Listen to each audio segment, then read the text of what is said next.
Hey guys, it's your boy Coach Ekong, and this is my weekly blog, New Vision for Your Nutrition, my unfiltered perspective, tips, and advice on health.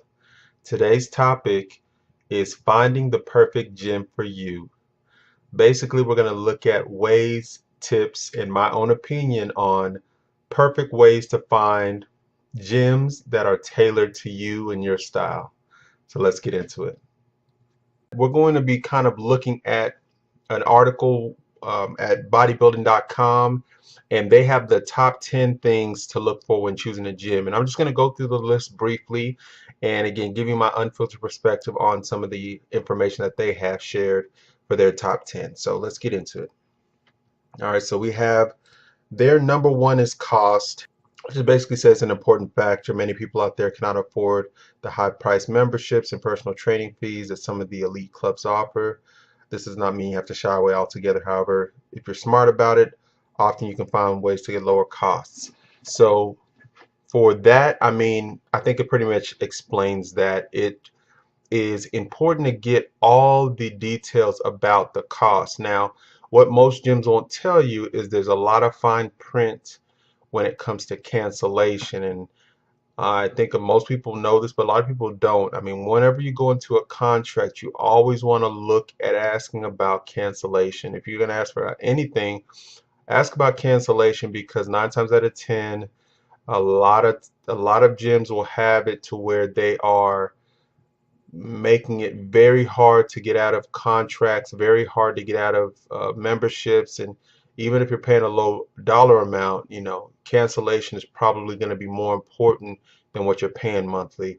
I know that we had a lot of people that wanted to talk to me in management about why it was so hard to cancel, and it was very hard to be sincere and let them know, about the policy and certain ins and outs of how they had to navigate that to get things done. So number two is member profile, and it's pretty much talking about catering to specific groups and like women only, seniors, things of that nature. I think that that's very um, it's a good point, but I don't think that it's anything a lot of people don't know. They have very like curves. They have gyms that are catered to specific groups. However, I do also feel like they kind of allow it to be so well known that I don't think you'll be confused if you're, going into a gym and it's like an all women's gym or it's a senior citizens gym. I think it's pretty obvious. But I guess there is a good point in that, you want to make sure that if you fall in one of those categories, that you look to try to see if, for instance, if you're a female and you would rather not deal with like the cat calling, or maybe, guys maybe coming up to you trying to talk to you or things of that nature, you might be interested in going to a gym where maybe it's all women, or where it's maybe an age of people where, they're not really looking to, maybe talk to you or try to approach you. Number three is equipment. I don't want to spend too much time on this. I feel like equipment is something that's kind of different for every person.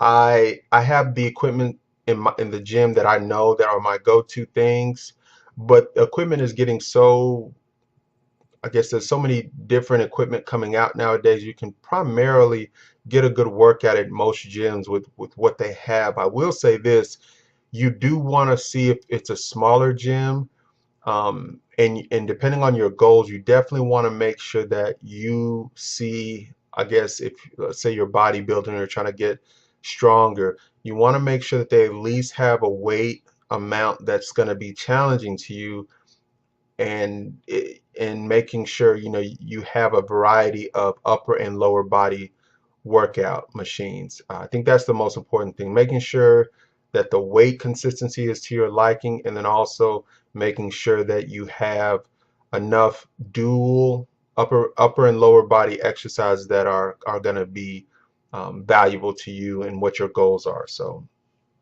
they pretty much talk about cardio machines, crowds, what time crowds come through.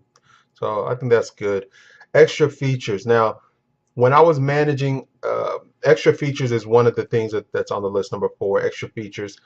When I was managing the LA Fitness that I was at, it pretty much was a kids club. And I will be honest, that was very valuable at the time in the location I was at, because for the amount of traffic that we had coming through there, there was a lot of times where parents weren't able to like drop their kids off and go off and do something else, and or we would have the daycare in the morning, then we also would have like the kids club in the nights, kind of like there was 2 shifts. So I got a lot more sales in that particular club based on the fact that it was very valuable to a lot of parents that weren't able to really, you know, drop their kids off during the commute, from work to home, or vice versa. So I will say, if you are a parent and you're looking for, if looking for maximizing your time, kids clubs, gyms with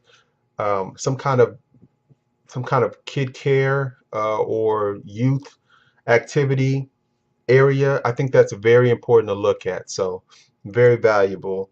You want to be mindful of the cleanliness of the kids care area too. Unfortunately, I will say that there were times where, as in management, like if I didn't go back there and check on my employees that were supposed to be, working there, then they were really good employees. But there were times where we would just have so much traffic that it's just hard to keep it clean. And so you just really want to look at making sure you kind of do a walkthrough, and you want to kind of come at just a random time and just do a walkthrough and just really see how that gym keeps the stuff clean. Because I know, especially with parents who actually are dealing with daycare and other places, you want to minimize the amount of sick time that you or your child, have to endure. So look at that, and really be diligent in the cleanliness. Accessibility. The accessibility of going to work, back home. If you can find a gym on the way, that is ideal. Again, and you want to kind of consider that as part of maybe the top 2 or 3 reasons why you could go to the gym. I'll tell you why, because there's a lot of reasons not to go to the gym. And if your gym is far away from you, I promise you it's going to be that much easier to not go. So being accessible is truly a valuable part. And cleanliness. Now, this is speaking of clean. I was speaking of the kids club cleanliness. Number 6 is cleanliness. Uh, they're saying the total gym. Everybody's different. I never like took showers and dressed out and stuff, and so a lot of people do. So you kind of have to base it upon how in depth your life gym experience is going to be. If you're someone who wants to like get up early in the morning, get your run, and then take a shower there, and go from there to work, or go from there to wherever your destination is, then absolutely you definitely want to check those showers, see how often they're cleaning it. You probably want to go ahead and get yourself some shower shoes. I'll be honest, I don't care how clean the gym is, you want to protect your feet. That's a lot of times where people get sick is through their feet. So as long as you got some shower shoes and you have a gym that is at least has maintenance, you want to probably ask questions as far as how often they clean and what times of the day, and so you kind of get an idea of how clean they are. But please get some shower shoes. That would be my only big tip, because we just had a lot of stuff going on where, as we weren't deep cleaning a lot of the bathroom areas because it's so hard to do so. And so you kind of got to be a little smart in how you navigate that. Maintenance. This says nothing's more frustrating than going to a gym, finding a piece of equipment broken, notifying someone about it, and then going back a few days for your next workout to find it still broken. It's not funny, but man, it happens so often. And I'll tell you this: in management, that is one of the toughest things to keep correct, because 9 times out of 10, you have to call out, you got to make a service order, you got to explain to them what's wrong, you got to give them the machine, serial ID, and then someone's supposed to come out. Now, sometimes they come out and sometimes they don't, and it's not your fault as management when they don't come out. You just really got to harp on them and just let them know. Now, also when they come out, sometimes if they come out, they may bring a part that doesn't, it's not sized right, or maybe the particular machine model, was they've done an update and they have to do something else, and that may take another week. So a lot of people don't know that there's a lot of background stuff that happens with ordering parts and machines that could delay it. However, um, a lot of times it's just negligence on the management part of the building's part of just even getting it done because they got so many other things going on. So for whatever reason, people would take stuff off of broken machines, the signs that we had, and they would still try to use the machines. And then they would come back and say, oh, I was almost hurt by doing this. And I'd go to the machine. I was like, well, this is the machine. Like, why is the, then I look on the ground and I see like the out of order sign, like someone just like put it on the machine. So it just have some situations where you can't avoid, but uh, you definitely want to make sure that you're at a gym who really does take that seriously, and maintenance is very big. So number 8 is hours of operation. That goes without saying. Hey, a 24-hour fitness, as good as it sounds, you might run into a 24-hour fitness that is so dirty that it's not worth being open 24 hours for you, for your taste. And then you might have a gym that's not 24 hours and you can't, stay as long as you want, but it's very clean because it's not, you don't have, like, it's so hard to keep stuff clean when it's open 24 hours. As someone who's worked at a 24-hour fitness as well, it's so challenging because people come in all types of night. Like, there was a night where I was working graveyard front desk at a 24-hour fitness, and man, there was these adult dancers that came through, and they were like, it was like a bus of them, and they were just everywhere. And you there's pros and cons, when you deal with certain gyms, but hours of operation, understand that you only need to focus on when you'll actually be there. Just something to consider. And then number 9 is personal training options. If you're looking for personal training, of course, lifechanging.com. But you also can consider, the type of trainers. I say, in my times of working, I will say I've always found that a trainer like myself, a trainer that's in shape, is probably your best bet. But you also want to have someone with personality. I've seen some trainers that are in really good shape that are really, really not even about you as much as themselves, and that's fine if they know their stuff. But also, you definitely want to get someone who cares about you and your goals as well. So I mean, I've seen trainers that were not in the best shape, but they will go 110% for their clients. And then I've seen others that were in really good shape, and for whatever reason they just weren't as interested in the client value as much as getting as many clients as possible. So no shade, but I'm just saying.